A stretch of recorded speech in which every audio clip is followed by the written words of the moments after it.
एक मरी हुई मां ने अपने बेटे को एक चिट्ठी लिखी। उस चिट्ठी में एक राज था जिसे पढ़कर 500 करोड़ का मालिक जमीन पर बैठकर रो पड़ा। आखिर क्या लिखा था उसमें?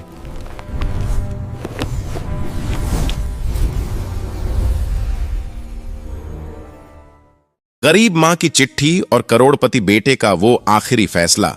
मुंबई की चमकती रात में 47वीं मंजिल पर बने उस आलीशान ऑफिस की खिड़की से जब आर्यन मेहता नीचे देखता था तो पूरा शहर उसे अपना गुलाम लगता था।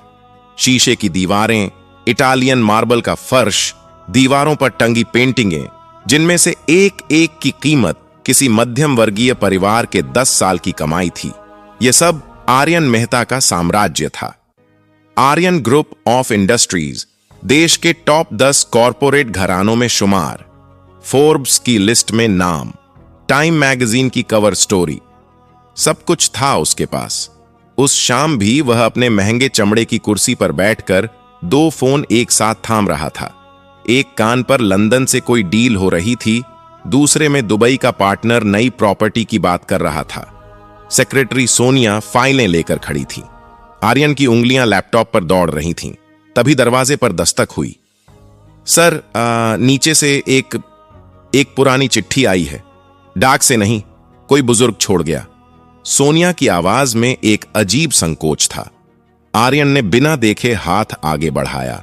सोनिया ने एक पुराना मुड़ा तुड़ा पीला पड़ा लिफाफा रख दिया उसकी हथेली पर, और उस एक लिफाफे को छूते ही जाने क्यों आर्यन के हाथ रुक गए। लिफाफे पर पते की जगह बस एक शब्द लिखा था, हिंदी में, कांपती लिखावट से, आर्यन बेटा। वह लिखावट उसने पहले भी देखी थी, बरसों पहले, बहुत पहले। दोनों फोन मेज पर रख दिए गए। सोनिया ने जाना उचित समझा और आर्यन अकेला रह गया 47 मंजिल की ऊंचाई पर उस एक पुराने लिफाफे के साथ जिसने पल भर में उसकी सारी दुनिया को हिला दिया था। लेकिन लिफाफा खोलने से पहले उसे कुछ और याद आने लगा। एक गांव, एक कच्चा मकान, एक दिया और एक औरत जो रात के अंधेरे में भी सिलाई करती रहती थी। 20 साल पहले की बात है। राजस्थान के एक छोटे से गांव रामपुरा में एक छोटी सी कोठरी में कमलाबाई अपने बेटे आर्यन के साथ रहती थीं। पति गुजर चुके थे जब आर्यन मात्र 5 साल का था। कोई जमीन नहीं, कोई खेत नहीं, कोई सहारा नहीं, बस 2 हाथ थे और उन हाथों में एक पुरानी सिलाई मशीन।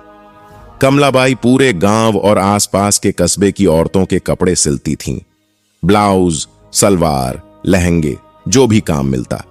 सुबह 4 बजे उठकर काम शुरू करती, रात के 11-12 बजे तक सिलती रहती। उनकी उंगलियों में सुइयां चुभती थीं, पीठ झुककर टेढ़ी हो गई थी, आंखें कमजोर पड़ रही थीं, लेकिन वो रुकती नहीं थीं। क्यों? क्योंकि आर्यन को पढ़ना था। मेरा बेटा पढ़ेगा, वो हर किसी से कहती थीं जब लोग ताने मारते। मेरा बेटा एक दिन बड़ा आदमी बनेगा। गांव के लोग हंसते थे, कहते, कमलाबाई सपने मत देखो, लड़के को खेत में लगाओ या कहीं मजदूरी दिलाओ। लेकिन कमलाबाई नहीं मानती थीं। आर्यन याद करता था जब उसके स्कूल की फीस आती थी, मां उस महीने खुद कम खाती, कभी कभी तो बस पानी और रोटी।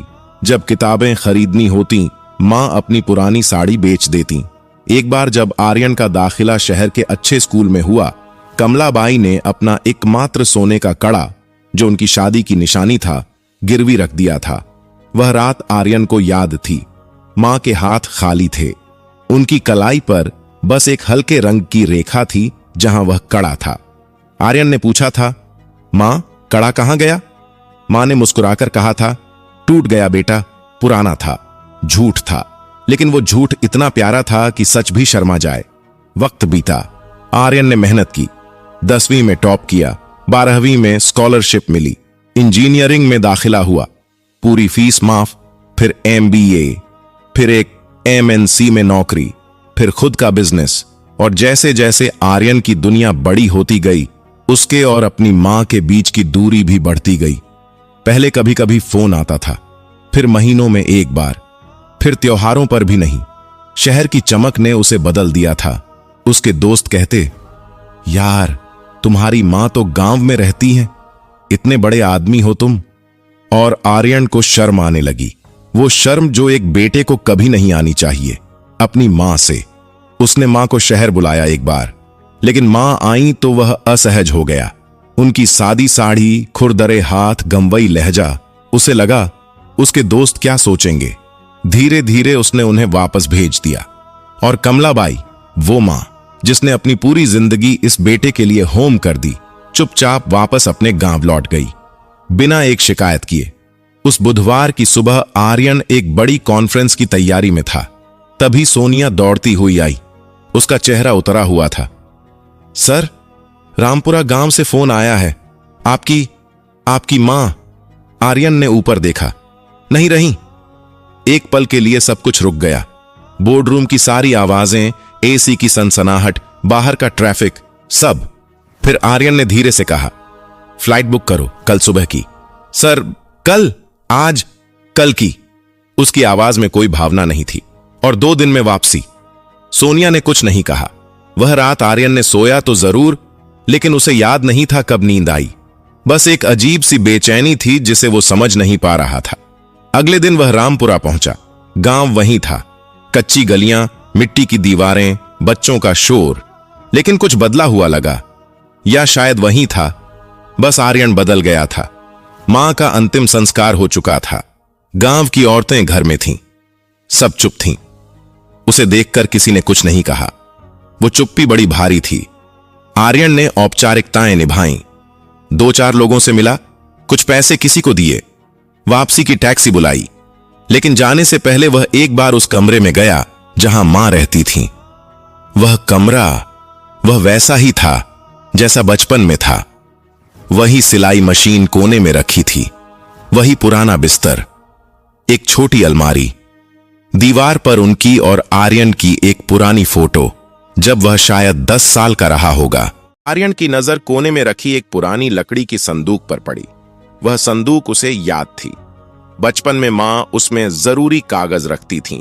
उन्होंने कहा था, इसे कभी मत छूना जब तक मैं खुद न कहूं। आज न जाने क्यों आर्यन उसके पास चला गया। संदूक में ताला नहीं था। उसने ढक्कन उठाया। अंदर कुछ पुराने कागज थे, एक मुड़ा तुड़ा फोटो, एक टूटी चूड़ी और सबसे ऊपर एक पीला बंद लिफाफा। आर्यन बेटा, वही कांपती लिखावट। आर्यन के हाथ कांप रहे थे जब उसने लिफाफा खोला। अंदर कई पन्ने थे, हाथ से लिखे, धुंधले, कहीं कहीं जैसे पानी गिरने के निशान या आंसू। उसने पढ़ना शुरू किया। बेटा आर्यन, जब तुम यह चिट्ठी पढ़ रहे होगे, मैं तुम्हारे पास नहीं रहूंगी। शायद इसीलिए यह लिख पाई। मुझे पता था तुम मुझसे मिलने नहीं आओगे। नहीं, गुस्सा नहीं हूं, बस जानती थी, क्योंकि तुम्हें अपनी गरीबी से शर्म आती थी और मैं उस गरीबी की सबसे बड़ी निशानी थी। लेकिन बेटा, मुझे एक बात बतानी थी जो मैंने आज तक किसी से नहीं कही, और यह बात मैं तुम्हें इसलिए बता रही हूं क्योंकि तुम्हारा सच जानने का हक है। जब तुम 6 साल के थे, एक हादसा हुआ था, याद है? नहीं याद होगा, तुम बहुत छोटे थे। उस दिन गांव में होली थी। तुम दोस्तों के साथ खेलने निकले थे। गुलाल उड़ रहा था और किसी ने गलती से तुम्हारी आंखों में केमिकल वाला रंग डाल दिया। तुम्हारी दोनों आंखें, बेटा, उस हादसे में तुम्हारी आंखों की रोशनी चली गई थी। डॉक्टरों ने कहा ट्रांसप्लांट के बिना नहीं बचेगा। मेरे पास पैसे नहीं थे, घर बेच दिया, जेवर बेच दिए, पड़ोसियों से मांगा, मंदिर में मन्नत मांगी, लेकिन पैसे कम पड़ रहे थे। तब मैंने एक फैसला किया, आर्यन बेटा, जो आंखें आज तुम्हारे पास हैं, वो आंखें मेरी थीं। आर्यन का हाथ रुक गया। उसे लगा जैसे किसी ने उसके सीने में मुट्ठी घुसेड़ दी हो। उसने फिर पढ़ा, वही वाक्य, 1 बार, 2 बार, 3 बार, जो आंखें आज तुम्हारे पास हैं, वो आंखें मेरी थीं। आगे लिखा था, डॉक्टर ने बताया था एक आंख किसी दाता की लग सकती है। मैंने कहा, मेरी एक आंख लो, बेटे को दो। डॉक्टर ने मना किया, कहा इससे तुम्हारी दोनों आंखें कमजोर हो जाएंगी। मैंने कहा, मेरी परवाह नहीं। उन्होंने एक आंख ट्रांसप्लांट की, तुम्हारी एक आंख बच गई। दूसरी के लिए एक दानदाता मिल गया था। और बेटा, इसीलिए मेरी एक आंख इतनी कमजोर थी, इसीलिए मुझे रात को सिलाई करने में तकलीफ होती थी, इसीलिए मैं चश्मा लगाती थी। तुमने कभी पूछा नहीं, मां, तुम्हें इतना कम दिखता क्यों है? मैंने जानबूझकर कभी बताया नहीं, क्योंकि मुझे डर था कि तुम खुद को कोसोगे, अपनी पढ़ाई छोड़ दोगे, इसलिए चुप रही, हमेशा चुप रही।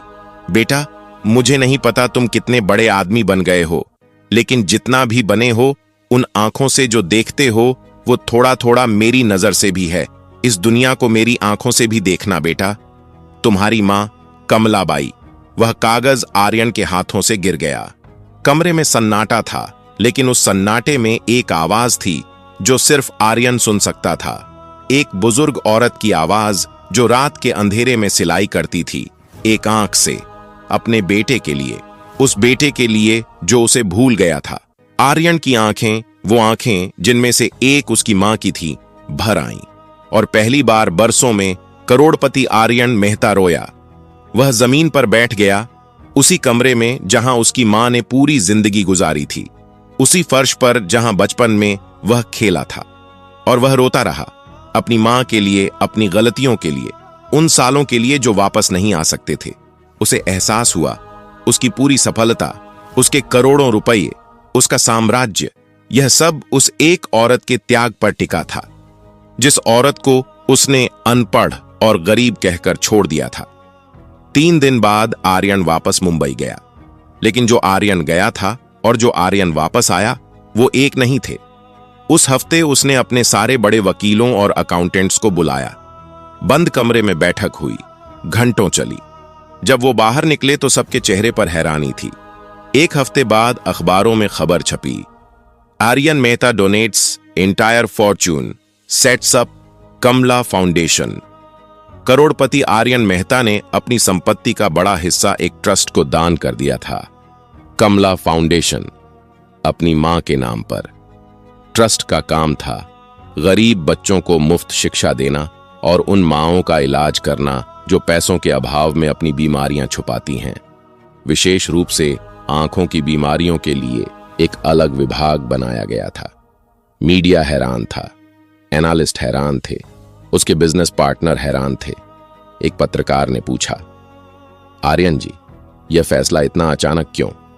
आर्यन ने कैमरे की तरफ देखा और कहा, मेरी मां ने मुझे अपनी आंख दी थी ताकि मैं यह दुनिया देख सकूं। आज मैं उन आंखों से जो देख रहा हूं वो यही है कि दुनिया में और भी बच्चे हैं जिनकी माएं उनके लिए सब कुछ कर रही हैं और कोई उन्हें देख नहीं रहा। आज से मैं देखूंगा। 1 महीने बाद आर्यन रामपुरा लौटा, इस बार लंबे समय के लिए। उसने वो कच्चा मकान नहीं तुड़वाया जहां मां रहती थीं। उसे वैसे ही रहने दिया जैसे एक याददाश्त को जिंदा रखा जाता है। लेकिन उसके बगल में, उसी गांव की मिट्टी पर, उसने एक स्कूल बनवाया। नाम रखा कमलाबाई विद्यालय। उस स्कूल की नींव रखने के दिन गांव के सारे लोग इकट्ठा थे। बच्चे थे, बुजुर्ग थे, वो औरतें थीं जिन्होंने कमलाबाई से कपड़े सिलवाए थे। आर्यन माइक पर खड़ा था, उसकी आंखें नम थीं। उसने कहा, मेरी मां ने मुझे आंखें दी थीं। आज मैं इस स्कूल के जरिए हर बच्चे को एक रोशनी देना चाहता हूं। ये स्कूल मेरी तरफ से उस माफी की कोशिश है जो मैं कभी नहीं मांग सका। मां, तुम जहां भी हो, यह तुम्हारे लिए है। उस दिन जब स्कूल की दीवारों पर रंग रोगन हो रहा था, आर्यन उसी पुराने कमरे में बैठा था, मां की सिलाई मशीन के पास। उसने अपनी उंगली से मशीन को छुआ। उसे याद आया, एक बार उसने पूछा था, मां, इस मशीन से तुम्हें थकान नहीं होती? मां ने हंसकर कहा था, बेटा, जब सिलाई के दूसरे तरफ तेरी किताब होती है तो थकान का पता ही नहीं चलता। आर्यन की आंखें फिर भर आईं। उसने जेब से वही पुरानी चिट्ठी निकाली, उसे सीने से लगाया। मां, उसने धीरे से कहा, मुझे माफ कर देना और शुक्रिया इन आंखों के लिए, इस जिंदगी के लिए और उस सच के लिए जो तुमने मुझे बताया, देर से ही सही। बाहर से बच्चों की आवाजें आ रही थीं, नए स्कूल को देखकर खुश होते बच्चे। आर्यन मुस्कुराया। पहली बार उस मुस्कुराहट में दिखावा नहीं था, पैसा नहीं था, शोहरत नहीं थी, बस एक बेटे की वो शांति थी जिसे पता चल गया था कि असली दौलत क्या होती है। जिंदगी में हम सब किसी न किसी मोड़ पर आर्यन बन जाते हैं। हम भाग जाते हैं अपनी जड़ों से, अपनी मिट्टी से, उन लोगों से जिन्होंने हमें यहां तक पहुंचाया। हम शर्मिंदा हो जाते हैं। उन हाथों से जो खुरदरे हैं लेकिन हमारे लिए रोज सिलाई करते थे। उन आंखों से जो हमारे लिए खुद को कमजोर कर बैठीं। और जब तक हमें सच पता चलता है तब तक देर हो चुकी होती है। लेकिन शायद देर का मतलब खत्म नहीं होता। एक मां की चिट्ठी, एक बेटे के आंसू, एक स्कूल की नींव और एक नई शुरुआत। क्योंकि मां कभी नहीं मरती, वो जीती रहती है। अपने बच्चों की आंखों में, अपने बच्चों के कामों में और उन दीवारों में जो उनकी याद में बनाई जाती आपको है। ये कहानी पसंद आए तो हमारे चैनल को लाइक और सब्सक्राइब जरूर करें और कमेंट में बताएं कि ये कहानी कैसा था और आगे की कहानी के लिए कमेंट करना न भूलें। Thank you for watching.